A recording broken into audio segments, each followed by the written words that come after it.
Assalamualaikum warahmatullahi wabarakatuh. Apa kabar sobat sehat dan usaha semuanya? Semoga semuanya baik-baik saja ya.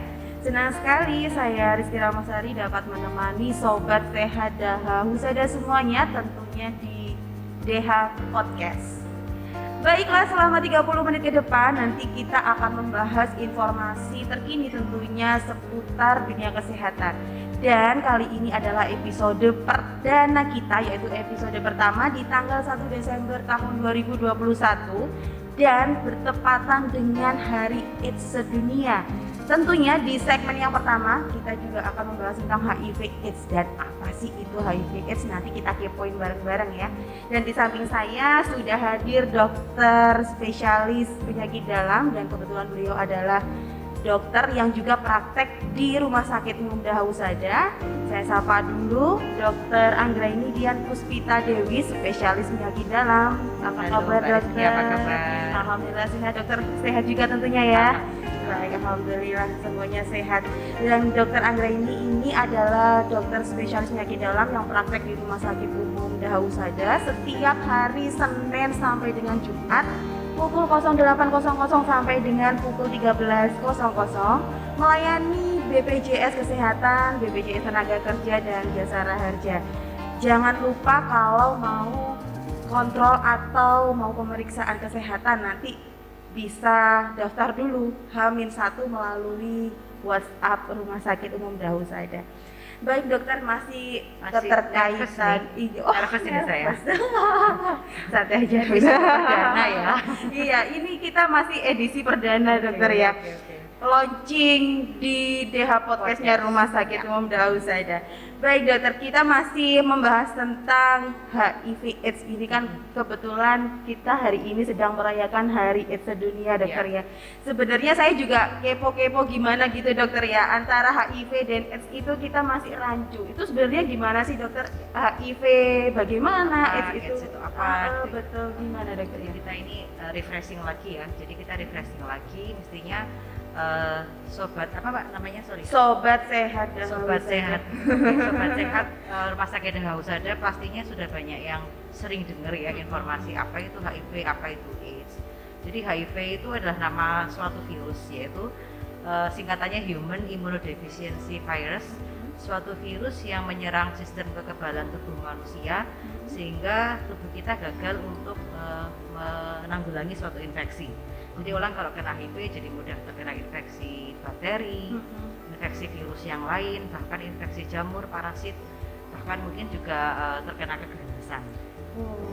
Jadi dari orang sehat yang diserang itu justru dari sistem kekebalannya ya dokter. Jadi yang diserang sistem kekebalannya, sistem kekebalan manusia itu terdiri dari sel darah putih, spesifiknya namanya limfosit CD4. Jadi yang diserang spesifik itu. Jadi kalau orang terkena HIV maka jumlah CD4-nya akan turun drastis sehingga dia gagal untuk mempertahankan diri terhadap infeksi-infeksi yang masuk ke tubuhnya. Kalau AIDS sendiri ya, jadi AIDS itu singkatannya Acquired Immune Deficiency Syndrome. Jadi artinya adalah suatu sindroma atau kumpulan dari gejala-gejala yang terjadi akibat penurunan sistem kekebalan tubuh tadi yang disebabkan karena infeksi virus HIV. Jadi AIDS itu nama penyakitnya, kalau HIV itu nama virusnya. Tapi kan biasanya orang nyebut sakit HIV. Iya, gitu kalau ya, kita dari awam itu nganggapnya sama HIV ya AIDS gitu. Ternyata berbeda ya dokter ya. Jadi ada perjalanannya sih. Biasanya kalau setelah terpajan itu pada saat periode HIV itu belum kelihatan sindromanya. Setelah 10 tahun ke depan dari virusnya masuk, sudah mulai muncul gejala-gejala, maka itu yang kita sebut dengan AIDS gitu ya. Oh, jadi biasanya rentangnya cukup lama ya dokter, 10 tahun ya. Iya. Jadi dari virus masuk ya, jadi window period itu ketika virusnya masuk dan positif dari pemeriksaan itu sekitar 0 sampai 6 bulan. Kemudian masuk ke periode HIV itu biasanya 3 tahun 5 tahun. Kemudian 5 sampai 10 tahun ke depan baru muncul AIDS. Jadi panjang. Jadi panjang sekali. Ya. Jadi kalau orang terkena virus ini belum tentu besok dia langsung muncul gejala gitu dokter Iya, ya. Jadi masih rentangnya sangat lama ya. Iya. Dan belum gitu. tentu ketika diperiksa langsung hasilnya reaktif. Jadi ada rentang waktunya juga. Terus saya juga pernah dengar ini dok, ARV itu apa sih dokter? Ya. Jadi pengobatan HIV AIDS ini itu dengan suatu obat yang namanya ARV. ARV itu anti retrovirus. Jadi dia nama regimen pengobatannya untuk pasien HIV. Jadi suatu antivirus kerjanya dengan cara dia jadi mengendalikan jumlah virusnya. Jadi virusnya kita kendalikan jumlahnya, ditekan. Tujuannya apa? Supaya kekebalannya bisa muncul lagi. Jadi kalau virusnya kita matikan, kita tekan, nggak bisa dimatikan ya. Jadi ditekan, virusnya ditekan, maka nanti kekebalannya muncul lagi. Nah, pengobatan ARV ini harus diminum setiap hari seumur hidup. Jadi virus HIV ini ibaratnya kalau orang terkena nggak bisa sembuh 100% dong dokter? Terkendali dengan baik bisa. Jadi pasien yang dengan kon ARV dan pasiennya misalnya patuh, kemudian waktu dia memulai pengobatan ARV itu masih bagus kondisinya, jadi belum terlambat, itu pasiennya bisa kualitas hidupnya bagus dan nggak bisa dibedakan dengan orang yang nggak sakit HIV. Jadi secara penampilan dia juga sehat gitu. Jadi asal pasiennya tadi rutin, nggak telat ya, datang untuk memulai pengobatan tidak terlambat, kemudian pengobatannya dia patuh dan seumur hidup. Jadi sistemnya dari ARV ini dia ibaratnya seperti mengunci si virus itu agar tidak menyebar ke seluruh tubuh gitu ya dokter ya. Kalau untuk mematikan sampai kemudian virusnya mati dan obatnya bisa stop itu nggak bisa. Memang harus patuh.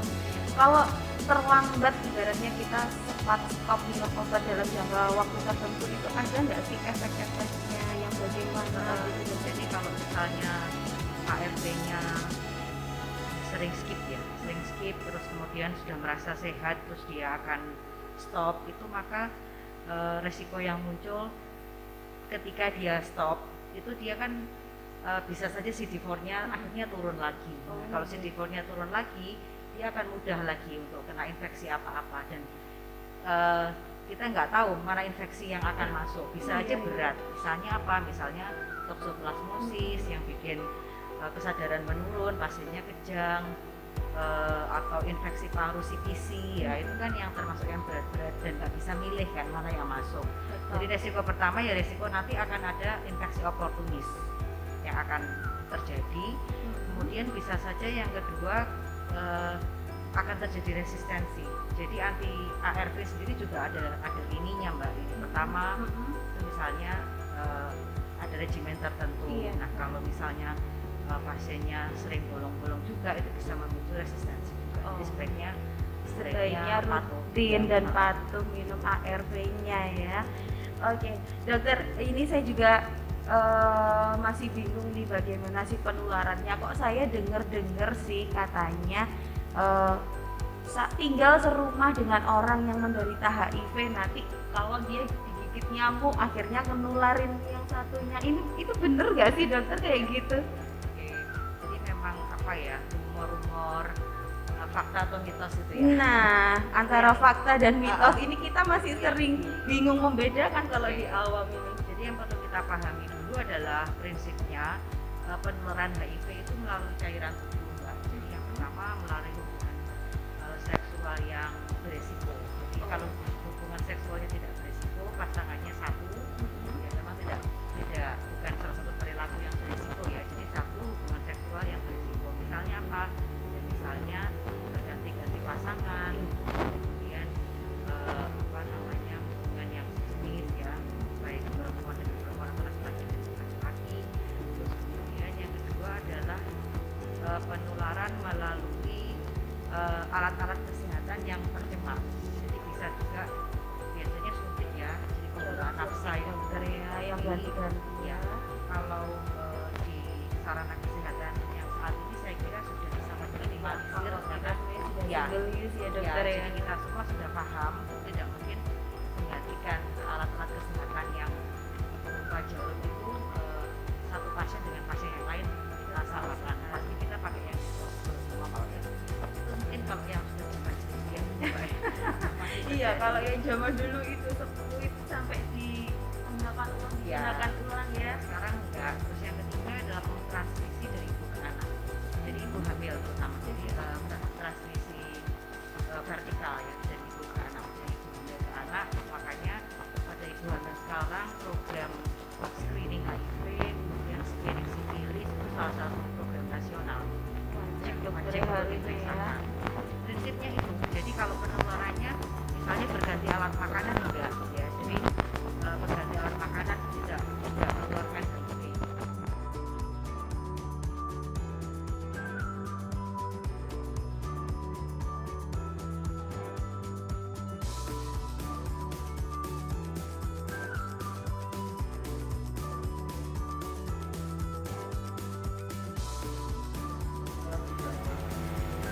Iya, masih ketemu lagi dengan saya Rizky Rahmasari. Di sesi kedua ini kita masih membahas tentang HIV AIDS dan masih dalam rangka memperingati Hari AIDS Sedunia. Kita masih akan berkomunikasi lagi dengan beliau adalah Ibu Rohmawati, ahli media keperawatan, dan beliau ini adalah pemegang program dan juga petugas yang bertugas di Polivisiti Rumah Sakit Umum Daud Sadar. Sebelumnya saya sapa dulu, selamat pagi, assalamualaikum Ibu Rohma. Waalaikumsalam warahmatullahi wabarakatuh, Mbak Rizky. Iya, kabar baik Ibu ya? Alhamdulillah sehat luar biasa. Luar biasa sehat. Baik Ibu, masih dalam rangka memperingati Hari AIDS Sedunia ini Bu ya. Untuk mensukseskan program pemerintah Bu ya dalam rangka menanggulangi penyebaran virus HIV ini, apa sih Bu yang dilakukan oleh Rumah Sakit Umum Daud Sadar? Oke, ini untuk dalam rangka pengembangan pelayanan dan mendukung program pemerintah dalam pemberantasan penyakit menular khususnya HIV/AIDS, Rumah Sakit Umum Daud Sadar mengembangkan pelayanan dengan membuka Polivisiti. Oh gitu, jadi yang dibuka Polivisiti ya Bu ya. Lalu tim atau siapa saja sih Bu yang bertugas di Poli tersebut? Ya, untuk tim Polivisiti kami ada penanggung jawab adalah Dr. Novi. Kemudian konselornya saya sendiri sama Sulis Badriah. Kemudian petugas labnya Bu Inawati dan bagian RR-nya adalah Mbak Suci. Jadi di Polivisiti itu ada tim ya Bu ya. Jadi ada tim tersendiri atau tim khusus yang menanggulangi atau yang menjalankan program dari pemerintah untuk menanggulangi HIV/AIDS ini ya Bu ya. Lalu untuk di Polivisiti sebenarnya itu apa saja sih kegiatannya yang dilakukan di sana? Kegiatan yang kami lakukan adalah memberikan konseling dan testing secara rahasia. Iya. Kemudian melakukan pemeriksaan laboratorium. Jadi konseling dulu, lalu diperiksa laboratoriumnya, gitu ya Bu ya. Ini begini Mbak, ada dua macam pelayanan yang kami lakukan, yaitu VCT dan VIPC. Nah, dan VIP. ya apa VCT atau voluntary counseling and testing, yaitu tes yang dilakukan untuk mengetahui status HIV secara sukarela, serta melalui proses konseling terlebih dahulu atau yang disebut KTS, konseling tes sukarela. Konseling tes sukarela. Jadi ada yang datang sendiri ingin diperiksa. Betul, dan ada yang karena memang indikasi harus diperiksa. Betul, gitu ya Bu ya. Gitu. Lalu indikasinya apa saja sih Bu yang harus diperiksa di Polivisiti itu? Oke, untuk pelayanan selain VCT, kami juga melayani namanya PITC atau Provider Initiated Testing and Counseling. Itu merupakan pendekatan tes dan konseling HIV pada layanan kesehatan yang diprakarsai oleh tenaga kesehatan. Pemerintah dalam hal ini menerapkan program PITC ini untuk mencegah penularan virus HIV kepada anak. Ya. Jadi seperti yang sudah dibahas sebelumnya di segmen yang pertama dengan Dr. Anggrayani itu, kita juga sudah membahas bahwa ibu hamil juga harusnya wajib untuk memeriksakan diri atau periksa tes HIV ya, agar apabila memang si ibu hamil ini bila beliaunya terkena virus HIV atau AIDS ini agar tidak menularkan ke anak. Jadi harus minum obat dulu ya Bu ya untuk mencegah penularan ke anaknya ya Bu ya. Oke, ini Bu, selain pemeriksaan screening kepada ibu hamil, itu screeningnya dilakukan untuk siapa saja sih Bu yang kira-kira terindikasi harus diperiksa HIV-nya? Ya, selain kepada ibu hamil, pemeriksaan ini juga dilakukan kepada pasien dengan TBC. Kemudian untuk pasien dengan stomatitis yang lama tidak sembuh-sembuh, Stomatitis misalnya itu sariawan ya Bu ya? sariawan ya. Kemudian juga kepada pasien yang mengalami diare yang berkepanjangan. Kemudian untuk pasien yang dengan tato ada indikasi-indikasi seperti itu juga perlu kita lakukan pemeriksaan PCT. Kemudian juga untuk pasien preoperasi kita lakukan screening juga untuk pemeriksaan. Jadi yang HIV-nya, sebelum ya. operasi juga harus diperiksa HIV-nya ya Bu ya. Betul, agar ya. nanti cairan-cairannya tidak menularkan Betul, kepada ya. petugas. Karena cairan tubuh pasien kan juga menjadi media penularan. Iya. Ya. Lalu upayanya apa saja sih Bu yang dilakukan oleh Rumah Sakit Umum Dahusada ini untuk meningkatkan kunjungan di Polivisiti tersebut? Untuk upaya-upaya yang sudah kita lakukan, kita melakukan jejaring kerjasama dengan unit-unit yang ada di rumah sakit, antara lain unit IGD, kemudian rawat jalan dan rawat inap, kemudian juga dengan menyebarkan leaflet-leaflet ke setiap unit, juga di ruang-ruang tunggu. Iya, iya. Bu, ini kan biasanya tiap tahun ya, itu pasti ada jargon-jargon khusus nih Bu. Kalau dari jargon khusus di tahun 2021 ini apa sih Bu ya? Ya, ini dalam rangka Hari AIDS Sedunia, Iya. hari ini ya, kebetulan hari ini tanggal 1 ya. Desember ya. Jargonnya adalah akhiri AIDS, Akhiri AIDS, cegah HIV dan cegah akses HIV, untuk semua. akses untuk semua. Akhiri AIDS, cegah HIV dan akses untuk semua. Baik, ini masih dalam rangka memperingati Hari AIDS Sedunia. Kami dari Rumah Sakit Umum Dahusada juga mengucapkan selamat Hari AIDS Sedunia bagi Oda, orang dengan HIV AIDS. Semoga tetap sehat-sehat selalu, imunnya terbentuk dan juga bisa beraktivitas seperti orang tanpa atau orang yang tidak menderita HIV AIDS.